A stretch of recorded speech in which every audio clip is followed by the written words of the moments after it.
Hello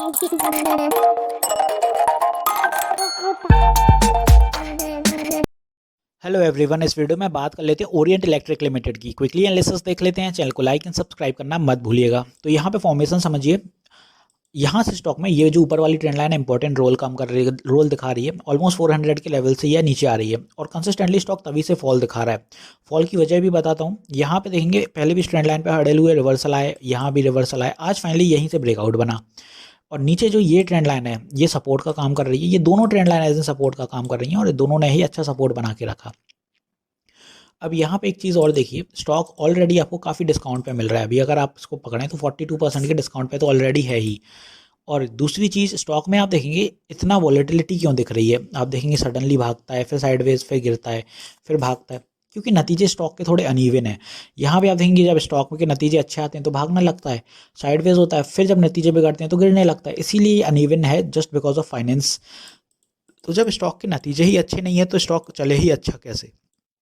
यहाँ पे भी वही देखने को मिला है। आज जो सैलर देखने को मिले अपन को, सेलिंग सबसे ज़्यादा थी 238 के आसपास और यहाँ पे 238 के ऊपर स्टॉक जा नहीं पाया। बायर्स अपन को जो एक्टिव देखने को मिले वो 219 के आसपास, 219 220, यहाँ से बाइंग मोमेंटम था। स्टॉक ने ऑलमोस्ट 10% की बढ़त दिखाई है। तो कल के लिए जो अपना पहला टारगेट रहेगा ऊपर की दिशा में 238 ही रहेगा, क्योंकि यहाँ पे छोटा सा हर्डल फेस होगा। और 238 के बाद अपना जो नेक्स्ट टारगेट ऊपर की दिशा में रहने वाला है वो रहेगा यहाँ से, ये आप मान लीजिए 246 का।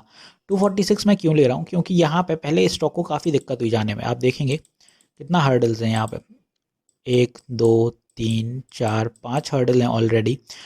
तो 247 क्यों हर्डल बना, क्योंकि आगे इसके 250 का लेवल है, साइकोलॉजिकल लेवल है, ये 250 का साइकोलॉजिकल लेवल है। इसीलिए यहाँ पे सेलर्स एक्टिव पहले ही हो जाते हैं 247। तो ये पूरा जोन यहाँ से यहाँ तक का आपका सेलिंग का दिखने मिलने वाला है। अब इसके बाद जब ये सस्टेन कर जाएगा 250 का, तो फिर आपका नेक्स्ट टारगेट होगा 261, क्योंकि यहाँ इसका हाई यही वाला है। बस अपन इतने ही टारगेट लेते हैं, क्योंकि स्टॉक काफ़ी लंबे समय बाद इतना मोमेंटम पकड़ रहा है। तो 261 जब सस्टेन कर जाएगा तो फिर स्टॉक 275 के टारगेट पकड़ेगा, वो तब की तब से देखी जाएगी। अब रही बात टारगेट कैसे निकालें ऊपर की दिशा में, तो आप जो लेवल यहाँ से ब्रेक डाउन हुए हैं वही अब आपके ब्रेकआउट के लेवल्स बनते जाएंगे, या फिर आप रेजिस्टेंस होंगे जो पहले यहाँ पे सपोर्ट बन रहे थे। तो ऐसे आपको टारगेट ढूंढना है। यहाँ पे भी देखेंगे मैंने यहाँ इसी लेवल को पकड़ लिया, क्योंकि 261 यहाँ हर्डल था पहले।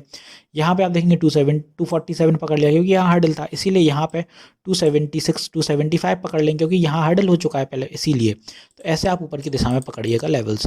नीचे की बात करें कि स्टॉक अगर एनिमीज फॉल करता है तो सपोर्ट कहाँ होएगा, तो पहला सपोर्ट अपना रहेगा कल की दिशा में 230। यहाँ पे हर्डल्स हैं क्योंकि, और सपोर्ट यहाँ पे बन चुके हैं पहले। 230 के बाद स्टॉक में जो नेक्स्ट सपोर्ट रहेगा वो रहेगा 224 का, 224 225, और तीसरा सपोर्ट जहाँ से आज बुलिश हुआ है 219। तो ये 3 सपोर्ट हो गए अपने लिए नीचे की दिशा में, और ऊपर की दिशा में ये वाले हो गए अपने रेजिस्टेंस, या फिर आप टारगेट कह लीजिए। तो ऐसे चलने वाला है आपका ओरिएंट इलेक्ट्रिक आने वाले दिनों में। बस समझदारी से काम लीजिएगा। स्टॉक काफ़ी लंबे समय से साइडवेज था, ऑलमोस्ट आप देखेंगे सितंबर से पकड़े स्टॉक को, और अभी क्या है दिसंबर 15 आ गया है और ये 20 सितंबर ऑलमोस्ट यहाँ पे आप देखेंगे 3 महीने से स्टॉक साइडवेज था। तो वो फ्रस्ट्रेसिंग वाली सिचुएशन थी। अब फाइनली स्टॉक ने ब्रेकआउट दिया है, तो एक बड़ा मोमेंटम तो देखने को मिला है। अब देखते हैं कितना कारगर रहता है ये। तो ट्रेलिंग स्टॉप लॉस लगा लीजिए, क्योंकि नो डाउट जो काफ़ी लोग फंसे होंगे इस स्टॉक में, तो उनका सीन यही हैगा कि स्टॉक आ रहा है आपकी तरफ, और अगर किसी को बाय करना है फिलहाल तो अभी 235 पे हैगा स्टॉक। यहाँ से अगर कल भी सही चलता है, क्योंकि एक दिन में आप डिसाइड मत कीजिए कि स्टॉक में मोमेंटम आया मैंने बाय कर लिया, उसको थोड़ा सा एडजस्ट होने दीजिए। 1-2 दिन फिर से बुलिश आए, कोई भी अगर बाय बनाना चाहता है थोड़े लंबे समय के लिए, या फिर कोई होल्डिंग करनी है, तो कोई ज़्यादा पैसा मत फंसाइए, क्योंकि रिजल्ट थोड़े अनइवन है। दूसरी बात, स्टॉक में 250 के बाद ही बाय करिए, क्योंकि 250 का लेवल सस्टेन नहीं कर पाया अगर, तो आपने भले ही 242 पे या 245 पे बाय कर लिया, नो डाउट वहाँ से फिर रिवर्सल आ गया, फिर चैनल के अंदर आ गया, तो 200 के आसपास फिर डोलता रहेगा स्टॉक। तो थोड़ा दूर रहिएगा स्टॉक से, और अगर बाय कर रहे हैं तो समझदारी से करिएगा। तो वीडियो यहीं तक रखते हैं, मिलते हैं नेक्स्ट वीडियो में। This is me Shubham Yadav, signing off.